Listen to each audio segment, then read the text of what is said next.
Welcome, everybody, to the Retail Corner podcast. Today, we're going to be talking about what impacts supply chain management and planning. And in order to do that, we have Sean White, who has served as Director of Integrated Business Planning for Vital Farms. He's also been Senior Manager of Sales and Operations for HelloFresh and Global Merchandise Planning Manager for Levi's. Sean, how are you doing today? Doing great. Awesome. Well, thank you so much for being with us. And I really would like to get your input on really what impacts supply chain management because you have both sides of the spectrum, right? You have perishable goods experience and you have soft goods experience, being in the retail clothing industry.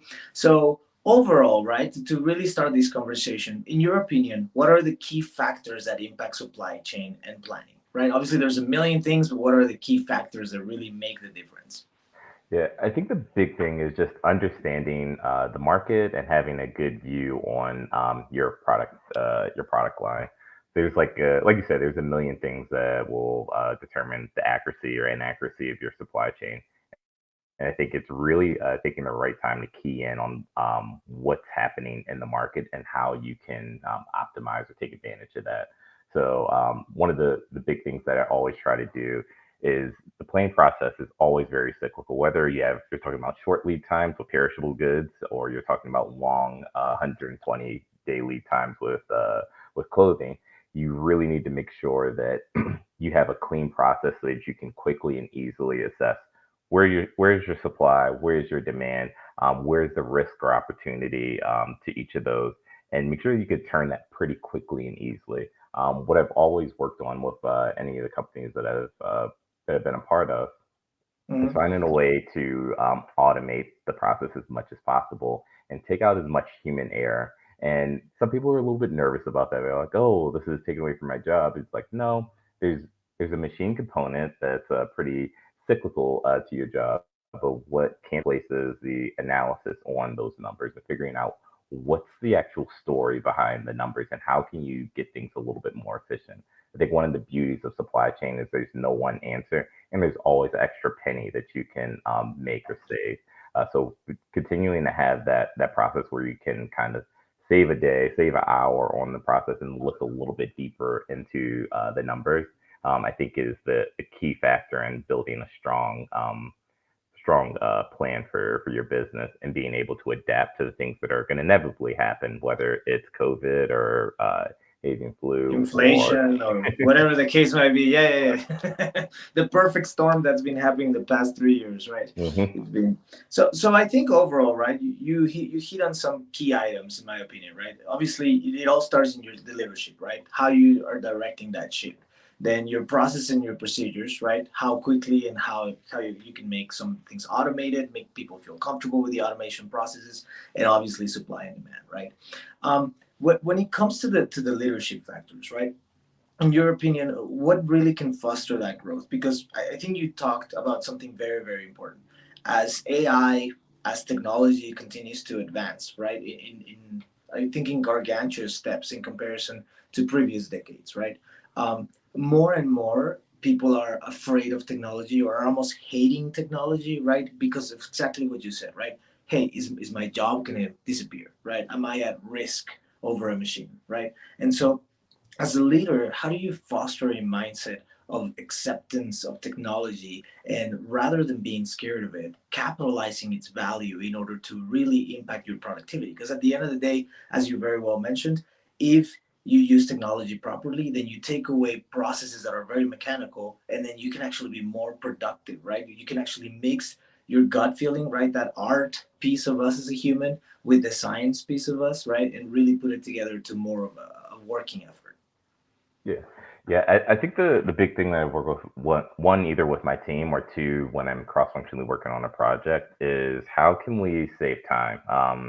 I kind of work cross functioning on a lot of projects where essentially it was a 3 or 4 day process that the team was just clunking in Excel or working in an ERP to build a plan, and there's there's all these things you can do to kind of drive efficiency. And a lot of people are like, well, we've been doing this for however years and it's always 10 worked. years, 20 years, yeah. Yeah. Susie showed me how to do this back when I started, yeah. Yeah, Yes. it's like, but what if I showed you a way that you could, instead of having to work on this all week, you could spend 4 hours working on it and then spend 2 days or the remaining 3 days actually building up your deck so that you're not getting those interesting questions from the executive team when you go back to them. So I've always focused in on kind of how can we optimize time, and it's always been a good way to kind of garner partnership between your cross-functional partners. When it comes to your actual team, I think the big thing is as close as possible, I want to keep my team working less than 40 hours a week. Whenever I identify, like, hey, there's something that's taking a little bit longer, usually attack it from two different angles. One, is this something external that's happening? Is a team giving you work later than expected, or they're giving you something in a format that doesn't really help you get your job done quickly? Now, assess that situation, figure out a problem, and then take that team member along the way to kind of say, like, hey, this is the issue. Let's have a meeting with them and show them how you actually dive into it and ask the questions. They're like, hey, they actually had the information earlier. They were just waiting to get it because they thought that that was the time frame that you needed. Boom, you're working a lot more efficiently there. Then the second is like, is your tool or your process, or your model that you own, is there something that can be improved there? And that's where we'll work together to say like, hey, like I noticed that you're taking these three extra steps in your process. You could cut two or three of those out, and it runs a lot more smoothly, kind of giving a little bit more teaching aspect to it. So it's not just kind of like, hey, get it done. If it takes you 50 hours to do whatever, it's like, hey, let's try to be a bit more efficient. And I think that third piece is really around once they have a good scheme on like how to get their day in job done. It's what are you passionate about? What kind of gets you going in the morning, or gets you coming into work? And Mhm. fostering that, figuring out like, oh, you don't only just like demand planning. You really want to look into supply planning, or you want to look a little bit into sourcing. Giving that candidate a little bit of stretch projects, or just letting them sit in on some of those big meetings so they understand how the process goes to, kind of build up their skills, but also give them more visibility. And generally, when that's happened, either one, the candidates felt really good about kind of coming to you with questions, but also they can take some of that skill set and bring it back to their role and be like, oh, I didn't know that that was happening. Once I handed off the work, I can do this to make it a little bit more efficient. So those are kind of the three ways that I usually Yeah.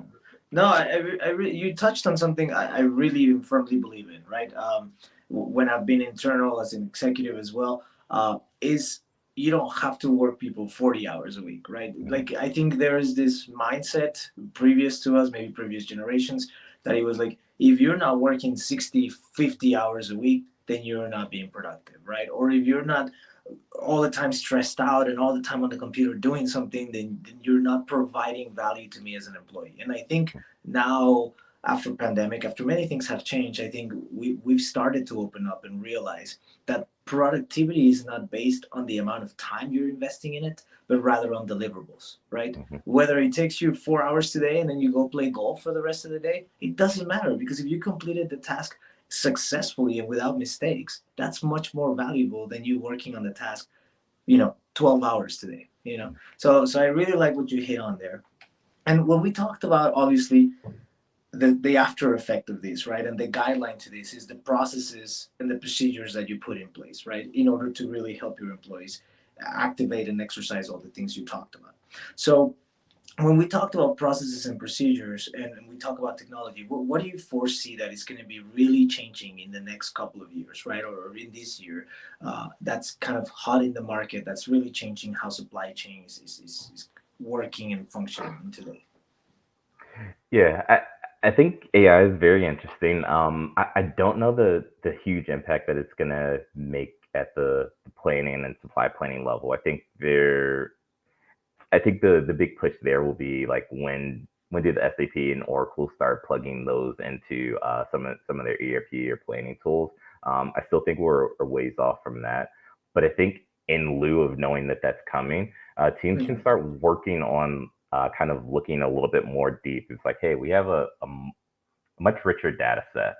We can figure out one, what's happening at the stores that we're selling at. Also, what's the production cadence or breakdown levels that are happening at our warehouses.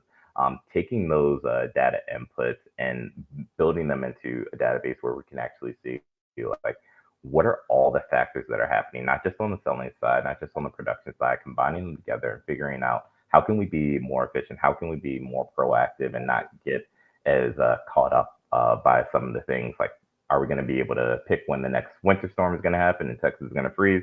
We're going to be able to pick the next COVID? No, but we can look at some of the things that we know are existing that we have data input. Like none of our warehouses are running just on manual labor, and there's no ones and zeros behind it. Let's key into those data points to figure out how we can optimize and be a little bit ahead of speed. And then once we get to the point where AI is a bigger part of our ERPs and our SaaS tools, we'll be in a much better place. And I think ultimately, at the end of the day, going back to what we were talking about, is we want our teams to work a little bit less in the system and more being creative and problem solving and figuring out how we can get creative and take a item from a 20% margin to a 30% margin. Those are things that you can't really, fully do through AI. A lot of it is creativity, and you're going to have to build that into the AI. So I think Mhm. those are some of the areas where we probably need to focus. Absolutely, absolutely. And the other thing, obviously, that you were talking about at the very beginning when I asked you about the key factors, right? Obviously, supply and demand, right? That's obviously that rules business in every scenario, right? Regardless of the industry. And one industry I wanted to maybe highlight, and because obviously you have experience in this, and it's hot, and it's happening right now, and everybody's getting impacted by it is the egg industry, right? And what's going on right now with supply and demand there. So rather than me explain it, if you can kind of give us an overview of what's going on today in the market and why is there so much dispersity in pricing, right? And Yeah. there seems to be no low end, high end. Everything is high end right now. Yes. Yeah. So, before we got into this state that we're in, you were able to get $2 eggs, and you were able to get $10 eggs, and somewhere in the middle. Now everything seems much closer to the double digit, whether it's there or not. It feels like it is, and a lot of that's come from it's pretty much the avian influenza. Essentially, it's a seasonal flu that generally happens once a year, but generally has a pretty small impact. It's usually a lot more impactful in Europe, but we've seen with migration and just changes that it's impacted the U.S. market pretty heavily. I think once we got to December last year, I am not up to speed on the latest numbers, but we lost somewhere in the neighborhood of like 50 million birds inside of like 6 month period. Um, Wow.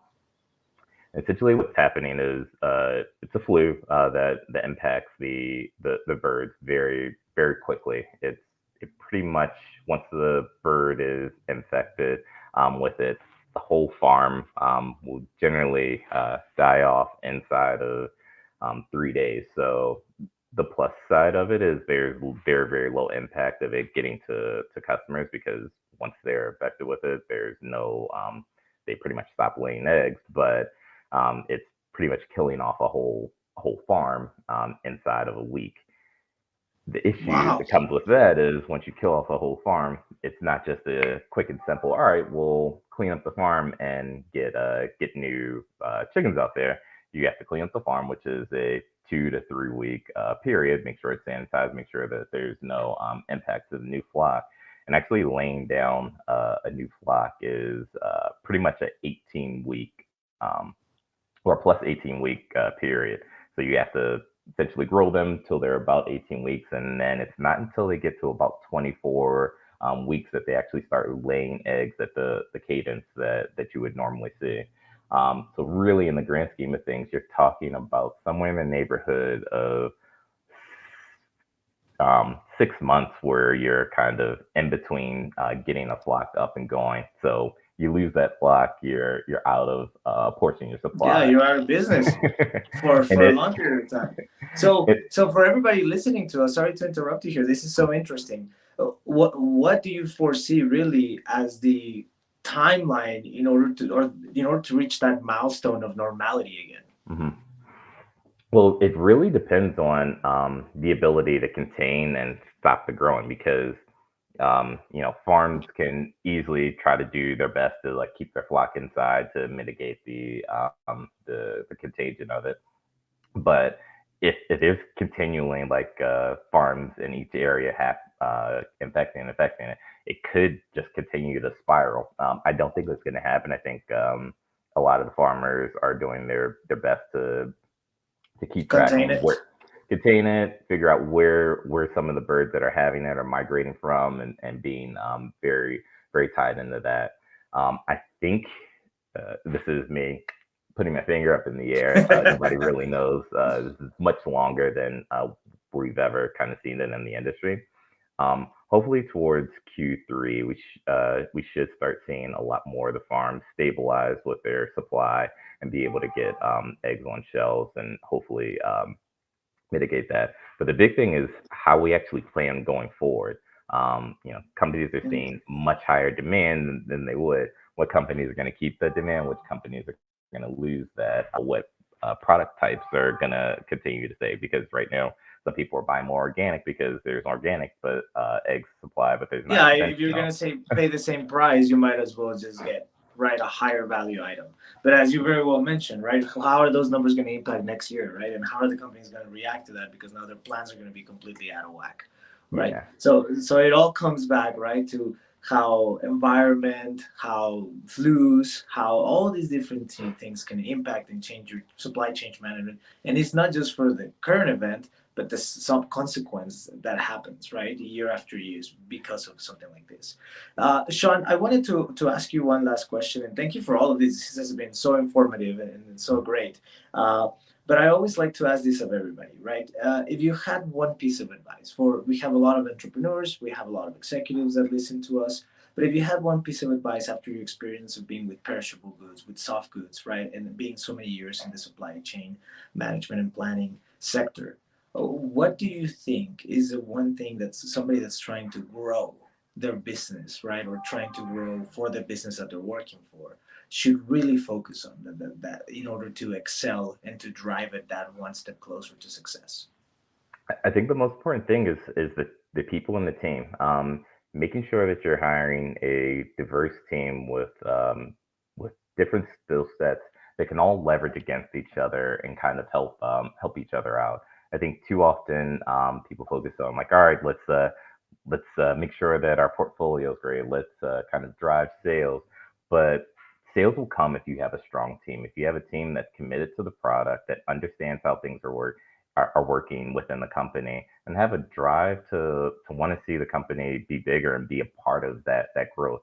I think that's the biggest thing, and the best way to do that is to foster a culture where there isn't just one answer or anyone or one team can speak up. Making sure that everyone's input is heard, everyone feels included, and feels bad about not putting their idea up instead of being scared to raise their hand and say, "Oh, I think that this is an opportunity for us to go on."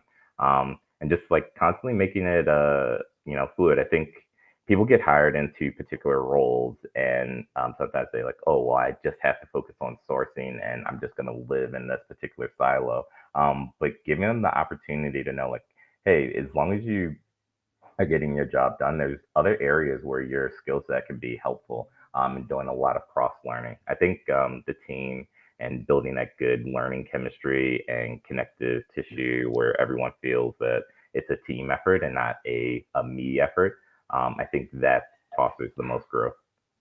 Absolutely, I couldn't agree more. And I really like what you said about not segregating employees into their role, right? But actually Hmm. allowing them to understand all the other roles and departments, on the surface at least, because that will enhance what they're doing today, right? Even the role they're doing today, when they fully understand the 360 of the business, it will enhance them to do a better job and to contribute with better ideas for our Yep. other teammates. Absolutely. Well, Sean, it was a pleasure talking to you today. Thank you so much for all the information. For everybody out there listening, we'll have Sean's information here. He's a great expert. If you guys want his input on anything else as you're growing your business or as you're facing maybe some supply chain issues or hurdles, I'm sure will be more than happy to provide some helping hand advice. And thank you guys so much for listening. We'll see you guys in the next episode of the Retail Corner podcast. If you would like to be featured on our podcast, please email us at podcast@retailcorner.live or visit our website, retailcorner.live. Looking forward to having you as our guest on our podcast, and thank you so much for listening.